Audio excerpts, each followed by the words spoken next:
चलो, तो next chapter चालू करते हैं फिजिक्स का, दैट इज ग्रेविटेशन।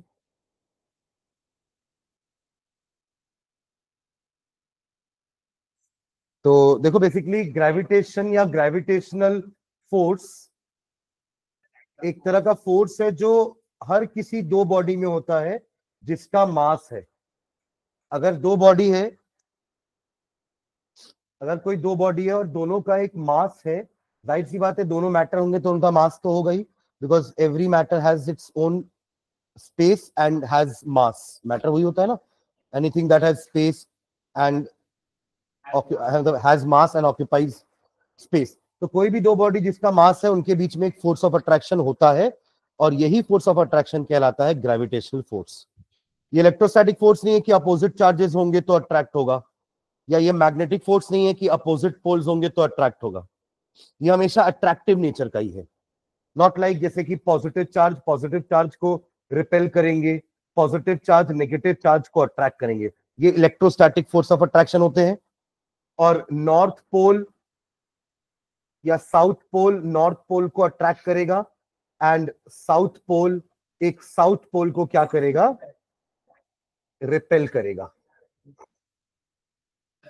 ठीक है, तो ये सारे एक कंडीशंस पे अट्रैक्टिव भी हो सकते हैं और एक दूसरी कंडीशन पे रिपल्सिव भी हो सकते हैं।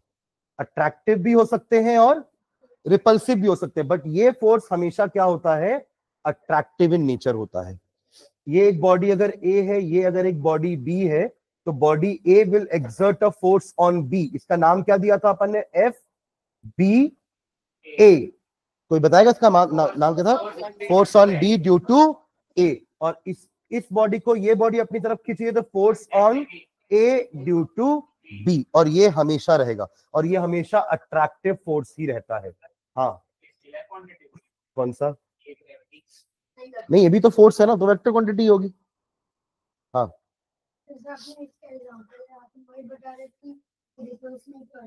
हाँ,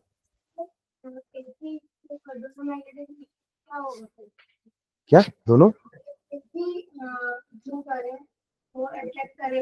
हाँ, कोई भी दो बॉडी जिसका मास है ये हमेशा एक दूसरे को अट्रैक्ट ही करेगी। वो रिपल्सिव फोर्सेस इन केसेस में आता है, sorry, in case of magnetic force, in case of electrostatic force, the forces can be repulsive in nature, but gravitational force हमेशा क्या रहेगा, अट्रैक्टिव नेचर का। ठीक है, अब अच्छा, ये फोर्स भी किसने दिया था, ये भी हमारे न्यूटन ने ही दिया था। जो न्यूटन का हमने first law, second law, third law पढ़ा है, एक फोर्थ लॉ बच गया था, तो नाम इसका फोर्थ लॉ नहीं है, यहाँ पे इसका नाम है Newton's law of gravitational, Newton's law of gravitation. और लॉ में उन्होंने ये बोला कि अट्रैक्ट होते हैं, ये तो श्योर है, पर वो अट्रैक्शन किस पे डिपेंड करता है। तो उन्होंने बोला ये जो फोर्स ऑफ अट्रैक्शन है, फोर्स जो है वो दोनों बॉडी के मासेस का प्रोडक्ट पे डिपेंड करेगा कि ये मासेस कितना ज्यादा है, और दूसरा ये डिपेंड करता है उनके बीच के डिस्टेंस के स्क्वायर का, इनवर्सली प्रोपोर्शनल।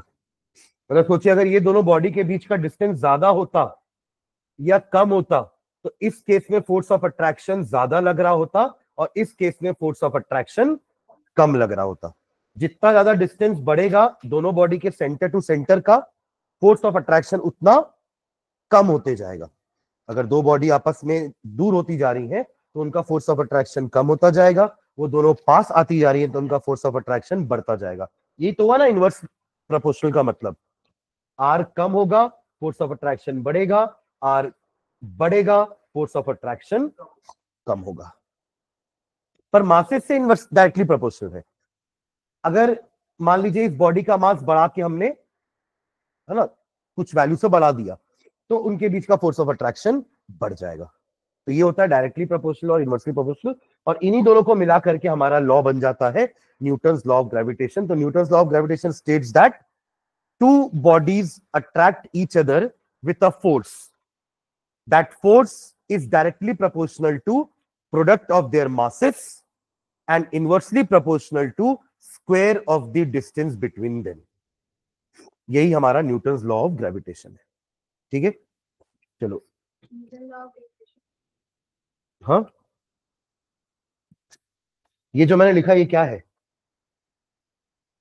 क्या क्या एफ क्या है? एफ क्या है? और ये मास है। और फिर ये दोनों क्या है?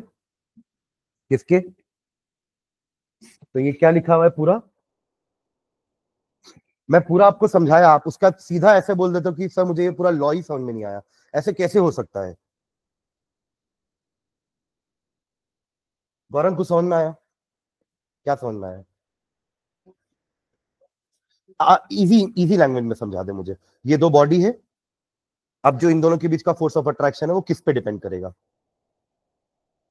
इन दोनों के मास पे। और दूसरा,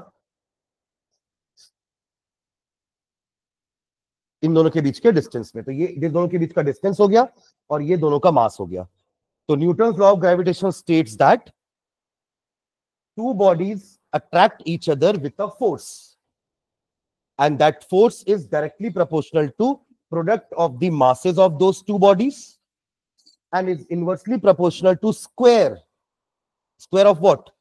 Square of distance between the two bodies. Distance, radius भी हो सकता है, अगर अर्थ की बात करें तो अपन उसको रेडियस भी बोलते हैं, कैपिटल आर। तो अपन लिख देंगे ना कि ये स्मॉल आर दोनों के बीच का डिस्टेंस है, कैपिटल आर उस बॉडी का रेडियस है। एक्चुअली ये फोर्स सेंट्रल फोर्स होता है। कैसा टाइप का फोर्स होता है? जैसे हमको अर्थ का सरफेस नहीं अट्रैक्ट करता है, हमें अर्थ का सेंटर अट्रैक्ट करता है। तो दो बॉडीज जो हैं उन बॉडी के सेंटर टू सेंटर के डिस्टेंस को आर बोल रहे हैं। उस बॉडी के सेंटर टू सेंटर के डिस्टेंस को हम आर बोल रहे हैं। समझ रहे हो आप लोग? ठीक है, ओके। हाँ, अर्थ का जो, हाँ हाँ, ठीक है, ओके। चलो तो लॉ लिख लेते हैं, इसका हैंड डालिए आप लोग, चैप्टर का नाम gravitation. Okay,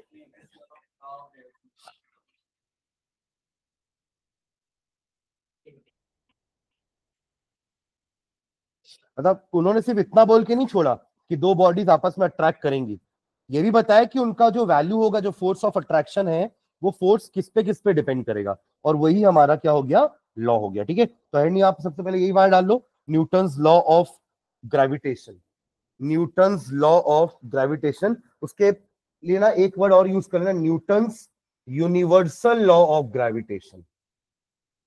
Newton's universal law of gravitation. Universal word इसलिए लगा दिया अपन, देखिए ये लॉ पूरे यूनिवर्स में एप्लीकेबल होता है। सुन रहे हो क्या? This law is applicable to complete universe, not just earth. आप कोई भी हेवनली बॉडीज की बात करोगे, वहां हम ये लॉ अप्लाई कर सकते हैं। समझ रहे हो आप लोग? इसलिए अपने लॉ के आगे एक यूनिवर्सल वर्ड लगा दिया है। हाँ, अरे कोई भी, जितनी भी हमारी स्पेस में बॉडीज है, सब are all are heavenly bodies. Moon हो गया, मून हो गया, हाँ। कौन? सन, हाँ। Heavily body, heavenly body, heaven में है ना सब। ठीक है, हाँ चलो लिखना इसमें, according to this law, according to this law, according to this law, comma डाल के लिखेंगे, यहां से इसका स्टेटमेंट चालू होता है। ठीक है, every particle of matter in the universe, every particle of matter in the universe, every particle of the matter in the universe attracts every other particle,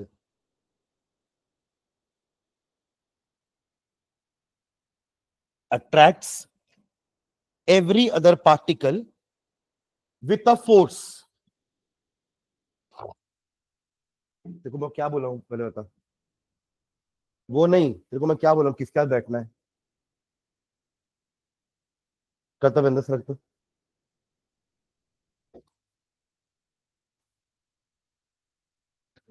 according to this law, every particle of matter in the universe attract every other particle with a force which is directly proportional to which is directly proportional to, which is directly proportional to,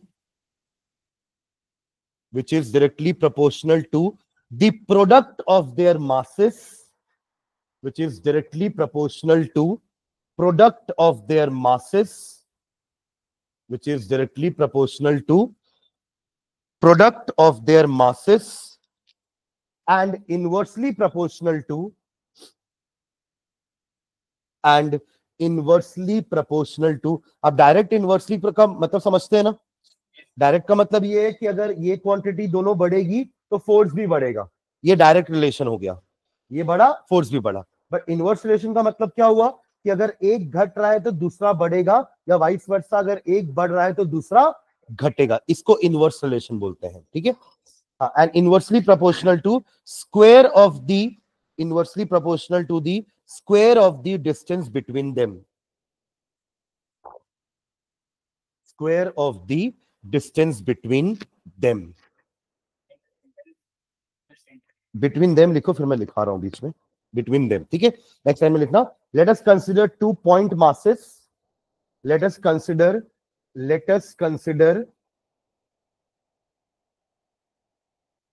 2 point masses, मतलब ऐसी bodies जो point size की है। 2 point masses of mass m1 and m2, 2 point masses of mass m1 and m2 separated by a distance r, separated by a distance r, separated by a distance r।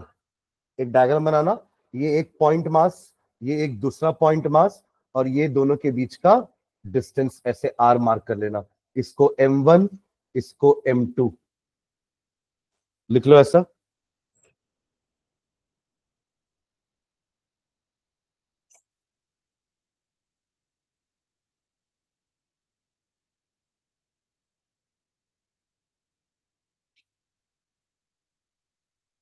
ठीक है, तो नीचे line में लिखना, according to the law, according to the law f directly proportional to, sign देंगे m1 into m2, and second line में f directly proportional to 1 by r square, ऐसा भी तो बोल सकते हैं ना? कोविड बैठा है ना? अच्छा, f directly proportional to 1 by r square भी तो बोल सकते हैं ना? या आप f inversely proportional to r square बोलो, या f directly proportional to 1 by r square.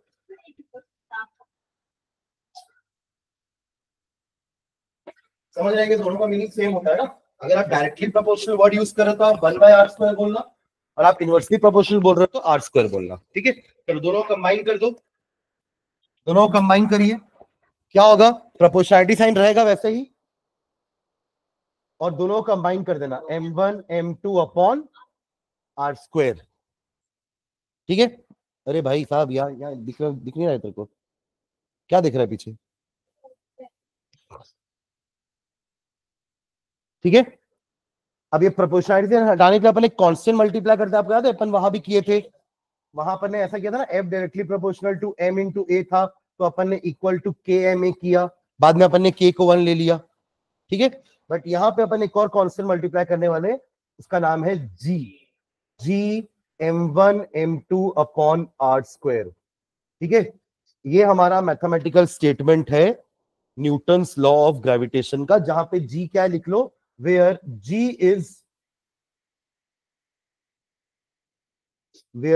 is a constant called, where g is a constant called universal gravitation constant। रुकना, आ रहा हूं वहीं आ रहा हूं। g is a constant called universal gravitational constant। हाँ बोलो।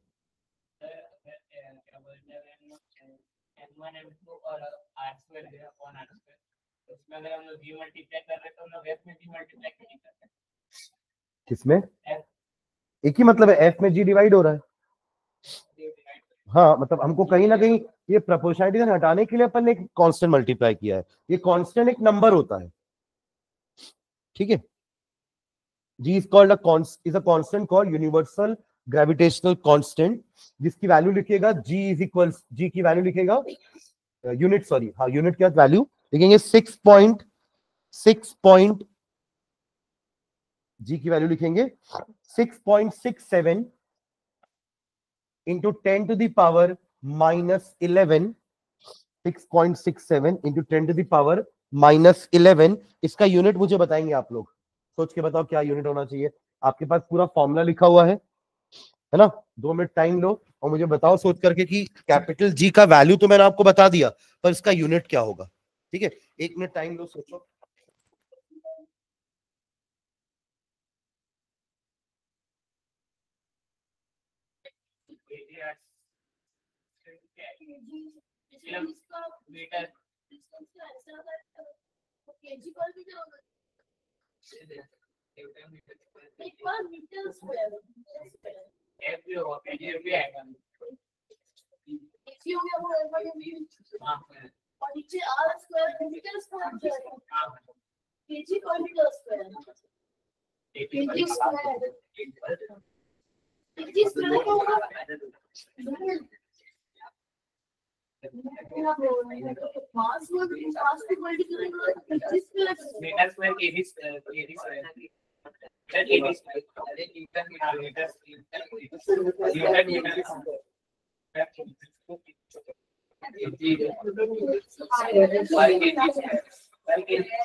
Sir,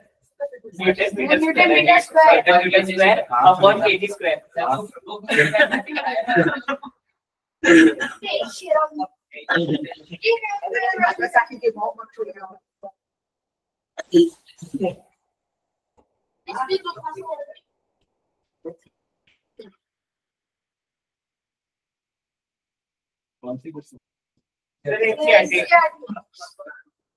आया कैसे तो सर ये F ओके क्या बोल रहे हो? हाँ बोल ठीक है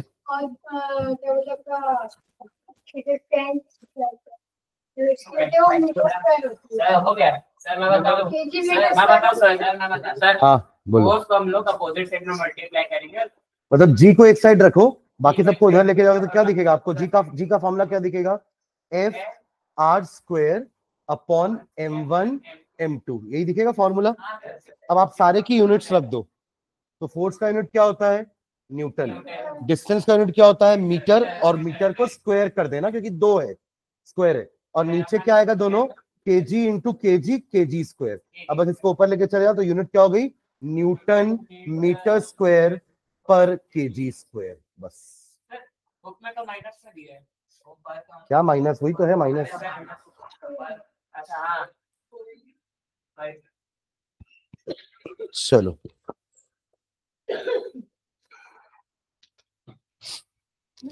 ठीक है तो ये आपके कांस्टेंट जी का वैल्यू है देखो इसके नाम में भी यूनिवर्सल लगा हुआ है सामने क्योंकि इसकी वैल्यू पूरे यूनिवर्स में सेम है 6.67 इंटू 10 टू द पावर -11 इसका मीनिंग क्या होता है 10 टू द पावर -11 का जैसे 10 टू द पावर -1 का मतलब होता है 0.1 10 टू द पावर -2 का मतलब होता है 0.01 तो इमेजिन कर लीजिए 10 टू द पावर -11 में क्या होगा 0 के बाद 10 जीरो लगाओगे फिर 1 आएगा ये होता है 10 टू द पावर -1 का मतलब ये वैल्यू बहुत छोटी है समझ रहे हो क्या ये बहुत बड़ी वैल्यू नहीं है हाँ पर ये प्लस होता तो ये वैल्यू बहुत बड़ी हो जाती क्या बात करते ठीक है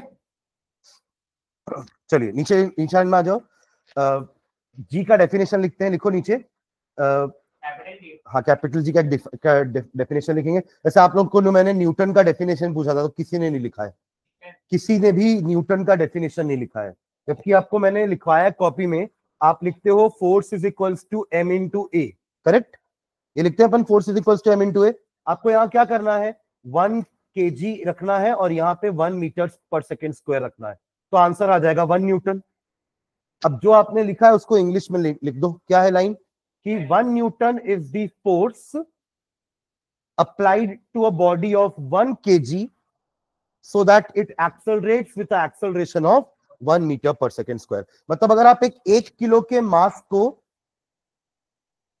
फोर्स लगा रहे हो जिससे उसका acceleration 1 metre per second square हो जाए तो जो फोर्स आपने लगाया है वो 1 न्यूटन है समझे मैं क्या बोला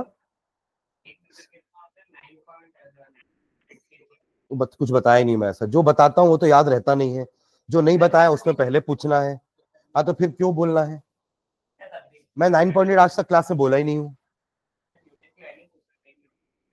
हाँ 1 Newton 1 kg metre per second square अभी तो उतना ही है अभी आगे अपन पढ़ेंगे पर जो पढ़ाया उतना तो आप पहले समझो हम 1 न्यूटन को डिफाइन कर चुके हैं क्लास में है ना कि 1 न्यूटन का मतलब होता है कि 1 किलो वाली मास में अगर आप इतना फोर्स लगा रहे हो कि उस मास को इतना एक्सेलरेशन मिल रहा है 1 मीटर पर सेकेंड का एक्सेलरेशन मिल रहा है तो हम फोर्स क्या बोलते हैं 1 न्यूटन आपको सिंपली क्या करना है उसके फॉर्मूले में सबकी वैल्यू 1 पुट करनी है तो आ जाएगा ना 1 न्यूटन अरे फोर्स 1 न्यूटन तभी तो होगा जब this one and this one will be multiplied तो 1 into 1 क्या होगा बस अब उसको लिखना है कि 1 kg मास को 1 मीटर पर सेकेंड स्क्वायर से एक्सेलरेट करने के लिए जो फोर्स हम अप्लाई करेंगे उसको क्या बोलेंगे 1 न्यूटन अब ऐसे ही अपन को जी को भी डिफाइन करना है जी क्या हो गया G is equals to F R square upon m1 m2 ये लिख लो पहले नीचे जी इज इक्वल्स टू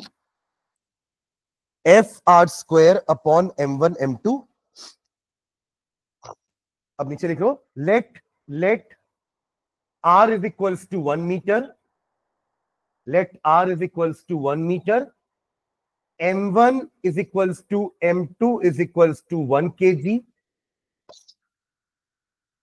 सबको 1 पुट कर दिए तो g क्या आया देखो g is equals to क्या आएगा कैसे 1 आएगा अच्छे से देखो ना क्या आएगा आदित्य जी की वैल्यू? अगर आप, कोई बताएगा नहीं है ना, अगर आप इस इक्वेशन में r की जगह 1 रख दिए, m1 m2 की जगह भी 1 रख दिए, तो g का वैल्यू क्या आने वाला है?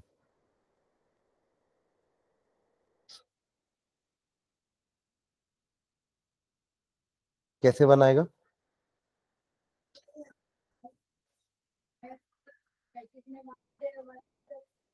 ठीक है, तो f और 1 स्क्वायर, हाँ नीचे,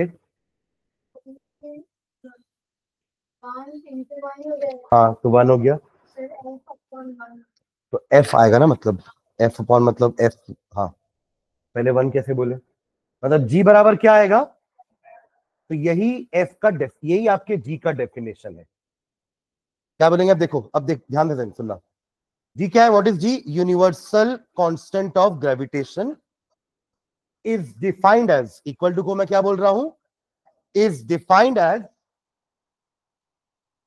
फोर्स ऑफ ग्रेविटेशन। ये क्या है? एफ क्या है? Force of gravitation. फिर से समझना, universal constant of gravitation is defined as the force of gravitation, पर वो फोर्स किसके किसके बीच में लग रहा है? Of two body of mass 1 kg when separated by 1 metre. मतलब अगर दो 1 किलो के मास को अगर आप 1 मीटर से सेपरेट कर दोगे, तो जो दोनों के बीच में जो फोर्स लग रहा है ना, वही जी का वैल्यू होता है। समझे क्या? वो वैल्यू बहुत कम होता है, वो फोर्स भी बहुत कम है। देखो, ये जो ग्रेविटेशनल फोर्स है ना, ये सबसे वीकेस्ट फोर्स है नेचर का। आप इमेजिन करिए कि ये बॉटल भी आप लोगों को अट्रैक्ट कर रही है, क्योंकि बॉटल क्या है? मैटर है। अरे मैटर है कि नहीं? और आप लोग मैटर हो कि नहीं? मैं मैटर हूं कि नहीं? तो ये मुझे भी अट्रैक्ट कर रही है और ये आपको भी अट्रैक्ट कर रही है। पर क्या आप आकर के चिपक जा रहे हो क्या इसके साथ? उल्टा आप भी तो बॉटल को अट्रैक्ट कर रहे हो। तो क्या बॉटल उछल के आपके पास आ गई क्या? क्यों? बिकॉज ये फोर्स बहुत वीकेस्ट नेचर का होता है। या आप यूं सोचिए, एक ऐसी बॉडी है जो हम सबको अट्रैक्ट किए हुए है, और वो बहुत हैवी है, अर्थ। वो बॉडी क्या है? मतलब सोचिए कि अथर्व और कर्तव्य भी आपस में एक दूसरे को अट्रैक्ट कर रहे हैं, बट दोनों आकर के चिपक नहीं पा रहे हैं तुरंत। क्यों? क्योंकि उन दोनों को एक और बॉडी है जो नीचे अट्रैक्ट किए हुए है, और वो क्या है? अर्थ। समझ रहे हैं क्या? और अर्थ का तो मास बहुत ज्यादा है, तो वो जो फोर्स ऑफ अट्रैक्शन आपके ऊपर डाल रहा होगा, वो सबसे ज्यादा होगा इन कंपैरिजन टू आपके आसपास की सराउंडिंग के जो मैटर आपके ऊपर फोर्स डाल रहे हैं, उससे ज्यादा फोर्स अर्थ आपके ऊपर एक्सर्ट कर रहा होगा। आप समझ गए मैं क्या बोल रहा हूं? ठीक है, तो इसलिए अपन बोल रहे हैं कि 1 किलो का मास यहां है, 1 किलो का मास यहां है, इनके बीच का डिस्टेंस कितना है? 1 मीटर। तो इनके बीच में फोर्स ऑफ अट्रैक्शन है, पर वो बहुत ही कम है, और वही फोर्स ऑफ अट्रैक्शन की वैल्यू जो होती है, वही जी की वैल्यू होती है। ठीक है, चलो अब इसी को डिफाइन करते थे। यहां तक सब लिख लिए? जी इज इक्वल्स टू एफ लिख लियो ना? चलो इसी को डिफाइन करते हैं, नीचे लिखो, the universal gravitational constant is the universal gravitational constant is the universal gravitational constant is the force of attraction between is the force of attraction between is the force of attraction between 2 point masses of 1 kg, 2 point masses of 1 kg, 2 point masses of 1 kg kept at a distance of 1 meter, kept at a distance of 1 meter। ये capital G का definition है, और ये आता है define जी। बस इतना ही question है, define ji.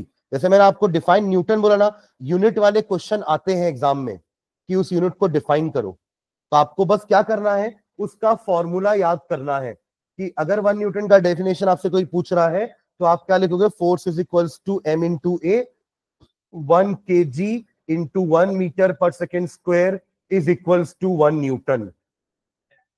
So 1 Newton is defined as the force exerted on a mass of body 1 kg, on a body of mass 1 kg, so that it accelerates with an acceleration of 1 meter per second square। खत्म। ठीक है, चलो कुछ note करके points लिखिए, note करके point लिखना। First point लिखना, gravitational force is always attractive in nature. Gravitational force is always attractive in nature. ये पॉइंट समझ में आ गया? ये भी अपन डिस्कस भी किए थे ना कि कुछ और फोर्स ऑफ अट्रैक्शन होते हैं जो रिपल्सिव भी हो सकते हैं, कुछ फोर्सेस रिपल्सिव भी हो सकते हैं, बट ग्रेविटेशनल पुल हमेशा अट्रैक्टिव ही होगा। ठीक है, अर्थ हमें कभी भी रिपेल नहीं करेगा, सुन रहे हैं क्या? अर्थ हमेशा हमें क्या करता है, अपनी तरफ अट्रैक्ट ही करेगा। हाँ चलिए, तो क्या लिखिए, gravitational force is always attractive in nature. Second point लिखना, it is the weakest force in nature. It is the weakest force in nature. वो इज और दी कहा गया, मैं लिखूंगा आके। It is the weakest force in nature. आप क्या लिखना था? It weakest in nature. It is the weakest force in nature. Third point, it is a central force. यहां मैं लिखवा रहा हूं वो पॉइंट है ना कि सेंटर टू सेंटर होता है। It is a central force. It is a central force, इसका मीनिंग क्या है वो भी लिखना, full stop. This means that this force acts along the line of this means that this force acts along the line joining the this force acts along the line joining the center of particles, joining the center of particles। मतलब ये अगर एक particle है, ये अगर एक दूसरा particle है, तो ये फोर्स लग कहां पर रहा है? ये दो लाइन पे के बीच में लग रहा है। वो दो लाइन, ये लाइन किसके किसके बीच में ज्वाइंट है? उन दोनों के सेंटर से, इसलिए बोल रहे हैं सेंट्रल फोर्स। तो हमेशा ये सेंटर ही है जो इस बॉडी को अट्रैक्ट कर रहा है, और यहां का ये सेंटर है जो इस बॉडी को अट्रैक्ट कर रहा है। Surface of the body do not attract it, it is the centre which attracts the body. ठीक है, इससे इसको क्या बोल रहे हैं? Central force. एक और पॉइंट लिखना, it is a long range force. It is a long range force. Long range force, long range force इससे बोल रहे कि पूरे यूनिवर्स में लग रहा है ये, है ना। अर्थ भी मून को अट्रैक्ट कर रहा है, सन सारे प्लैनेट्स को अट्रैक्ट कर रहा है, बदले में वो भी उसको अट्रैक्ट करे, क्योंकि न्यूटन्स थर्ड लॉ भी तो फॉलो हो रहा है। तो नेक्स्ट पॉइंट वही लिखेंगे, Newton's law of gravitation, Newton's law of gravitation, Newton's law of gravitation follows Newton's third law, follows Newton's third law, Newton's law of gravitation follows Newton's third law। इसका मतलब जितना force से अर्थ हमें attract कर रहा है, सुन रहे हो क्या? जितना फोर्स से अर्थ हमें अट्रैक्ट कर रहा है, उतने ही फोर्स से हम भी अर्थ को अट्रैक्ट कर रहे हैं, बट अर्थ हमारी तरफ नहीं आ रहा है। उसका रीजन है मास, बिकॉज मास अर्थ का इतना ज्यादा है कि हम उतना ही फोर्स उस पर लगा रहे हैं, तो एक्सेलरेशन उसका उतना नहीं हो रहा है जितना हमारा उसका हो रहा है। हाँ, एक्सेलरेशन हो रहा है बट उतना नहीं हो रहा है जितना हमारा हो रहा है। ठीक है, वो वैल्यू बहुत ही कम है। अपन वो पढ़ चुके हैं ना, ये चीज हम पहले ही पढ़ चुके हैं कि फोर्स मतलब मास, अपन ऐसा पढ़ते हैं ना, F1 is equals to m1 into A1 and F2 is equals to m2 into A2, और ये दोनों फोर्सेस बराबर होते हैं, तो m1 A1 बराबर m2 A2। और यहां से अपन कंक्लूड किए थे कि A1 by A2 is equals to m2 by m1। किसी भी बॉडी का एक्सेलरेशन उसके मास का इनवर्सली प्रोपोर्शनल है। अगर उस बॉडी का मास बहुत ज्यादा है तो उसमें एक्सेलरेशन बहुत ही कम हो रहा होगा। हो गया कि पेपर चाहिए? हो गया, चाहिए। ठीक है, समझ गए ये पॉइंट, है ना। तो यही चीज अपन लिख रहे हैं कि न्यूटन्स थर्ड लॉ को भी हमारा जो ग्रेविटेशनल फोर्स है वो क्या कर रहा है?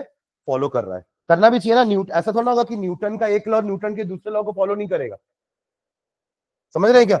दोनों लॉ तो न्यूटन नहीं दिए ना, तो उसने उसके इस लॉ को, है ना, उसने ऐसे डिफाइन किया है कि वो अपना न्यूटन्स का थर्ड लॉ भी फॉलो कर रहा है। हाँ, दूसरे प्लैनेट में मास के रिस्पेक्ट में आपको निकालना बताऊंगा, रुक जाओ, है ना। अपन हर प्लैनेट की अपनी खुद की ग्रेविटी होती है। जैसे यहाँ अपना जो ग्रेविटी के कारण जो एक्सेलरेशन है वो 9.8 है ना। मतलब हर बॉडी को earth, irrespective of the mass, हर बॉडी को अर्थ जो जिस एक्सेलरेशन से पुल कर रहा है ना, वो है 9.8 metre per second square towards itself. But ऐसा हर प्लैनेट नहीं कर रहा है, क्योंकि हर प्लैनेट का मास अलग है और हर प्लैनेट का साइज भी अलग है। ये दो फैक्टर पर डिपेंड करता है कि वो पर्टिकुलर प्लैनेट आपके ऊपर कितना एक्सेलरेशन प्रोवाइड कर रहा है। ठीक है, तो वो दो फैक्टर पे डिपेंड करेगा, एक उसके मास पे और एक उसके साइज पे। ठीक है, नॉट ऑन योर साइज, है ना। जितना ग्रेविटेशनल इस बुक ग्रेविटी जितनी ग्रेविटी से या जितने फोर्स से अर्थ इस बुक को पुल करेगा ना, उतने ही सेम ग्रेविटेशनल फोर्स से वो हमें भी पुल करेगा। ग्रेविटेशनल फोर्स नहीं बोलना चाहिए, एक्सेलरेशन बोलना चाहिए। दोनों में एक्सेलरेशन सेम लगेगा। समझ रहे हैं क्या? ठीक है, चलिए। हाँ, मतलब ये जो अपन बोले कि इसका मतलब ये हुआ कि एक्शन रिएक्शन ना, थर्ड लॉ तो यही था ना, to every action there is equal and opposite reaction. ठीक है, मतलब अपन ये बोलना चाह रहे हैं F12 बराबर माइनस F21, ये लिख लो नीचे। F12 is equals to minus F21, equal and opposite.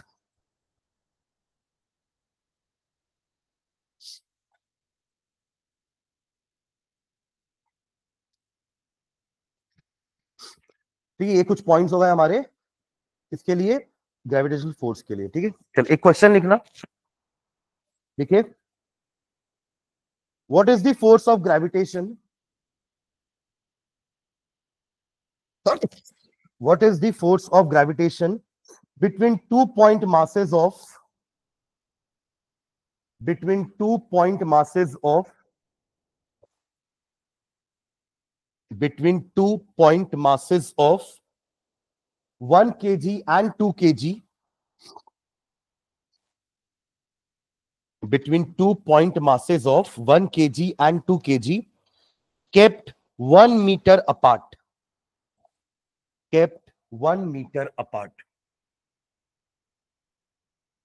तो क्या क्या निकालना है, क्या निकालना और क्या क्या दिया हुआ है?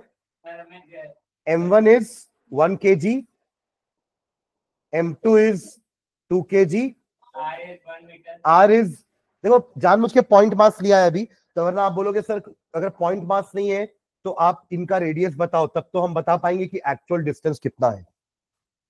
पॉइंट मास का मतलब क्या हुआ, ये एक मास हो गया, ये एक मास हो गया, और इनका distance 1 metre. Radius almost negligible है, इसलिए अपन उसके रेडियस को काउंट नहीं कर रहे हैं। समझ रहे हैं क्या? R is 1 metre. तो फोर्स का फॉर्मूला क्या होता है, फोर्स निकालना है हमें, तो F is equals to G M1 M2 upon R square. Put कर दो वैल्यू सारी। G का वैल्यू हमेशा कांस्टेंट रहेगा ना, G का वैल्यू पूरे यूनिवर्स में सेम है, 6.67 into 10 to the power minus 11। Put करो, फोर्स आ जाएगा।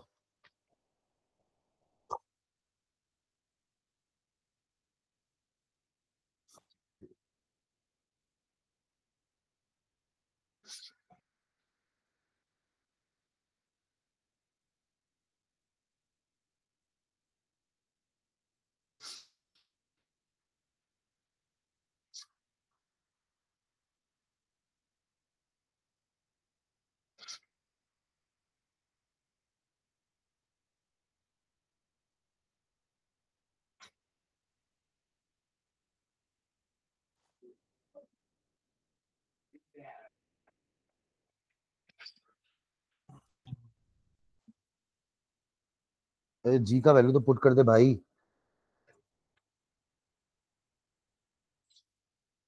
अभी बोला भी मैं वैल्यू, पता नहीं कहाँ ध्यान रहता है, कहाँ एकदम बुद्धि रहती है, पता नहीं।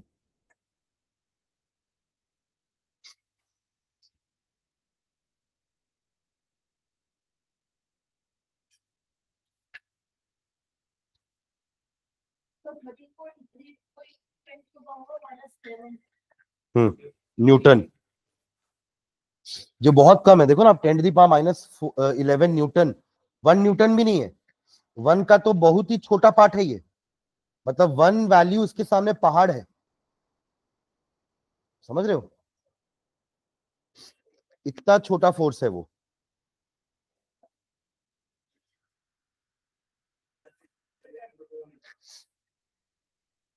वहां रख के चले जाओ। समझे क्या? ये रिमोट 13.34 इंटू 10। कोई डाउट किसी को? अरे भाई मल्टीप्लाई करना कैसे कर रहा है यार आदित्य, कभी नहीं रहता उसका।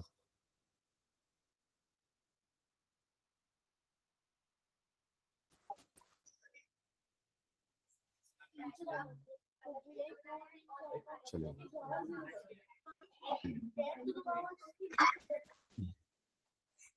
6.67 into 10⁻11 into 1 into 2 upon 1।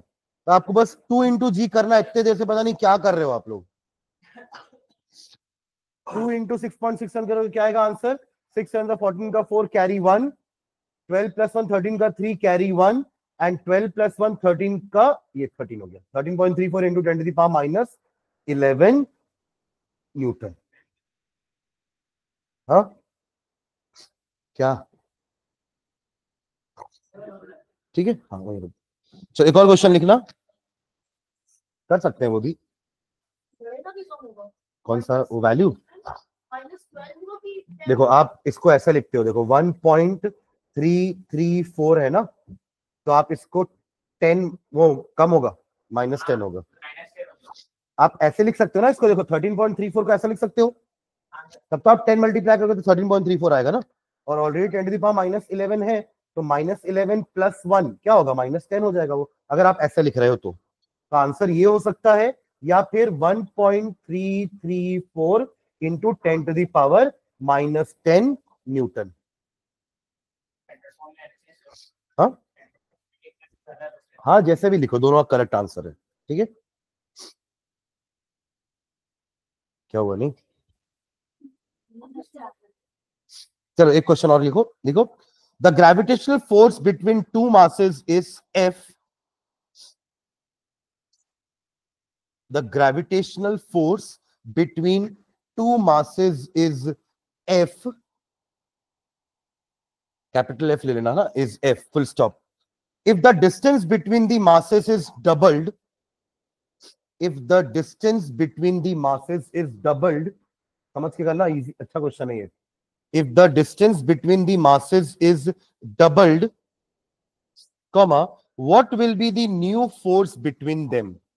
What will be the new force between them? If the distance between the masses is doubled, what will be the new force between them? मतलब ये रहा पहले का सिचुएशन, सुनो इधर, ये फर्स्ट सिचुएशन है जहां पे मास क्या है? m1 m2 separated by a distance r, तो फोर्स कितना है? F। या तो समझ में आया क्या? गलत।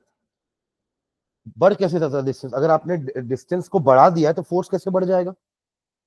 इनवर्सली प्रोपोर्शनल है ना। आपको ये सिचुएशन समझ में है कि नहीं, पहले बताओ मुझे। दो पॉइंट मासेस है जिसके बीच का डिस्टेंस r है और फोर्स कितना है? F। अब सेकंड केस क्या होगा? आपस में बात करें, आइली माइक बंद कर दो, है ना। हाँ, क्या अब देखो सेकंड केस क्या बोल रहा है कि इन दोनों के बीच का डिस्टेंस क्या कर दिया हमने? डबल, यानी कि अब कितना हो गया डिस्टेंस? अरे डबल,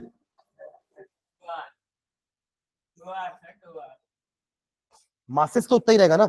मैं इन दोनों को थोड़ा दूर कर दूंगा तो दोनों के मासेस बढ़ जाएंगे क्या? नहीं बढ़ेंगे ना, मासेस तो अभी भी क्या है? m1 और m2। तो अब फोर्स क्या होगा आपको ये निकालना है, इसको मैं F1 नाम दे देता हूं। ठीक है, तो पहले इसका फोर्स बताओ, इसका फॉर्मूला क्या हो जाएगा? F is equals to G m1 m2 upon r square, ये है इसका फोर्स। और इसका फोर्स बताओ मुझे, F1 क्या होगा? F1 बराबर जी m1 m2 अपॉन कितना हो गया डिस्टेंस? 2r का स्क्वायर। समझे? अब इसको सॉल्व करें, क्या आएगा, G(m1 m2 upon 4r². What is this?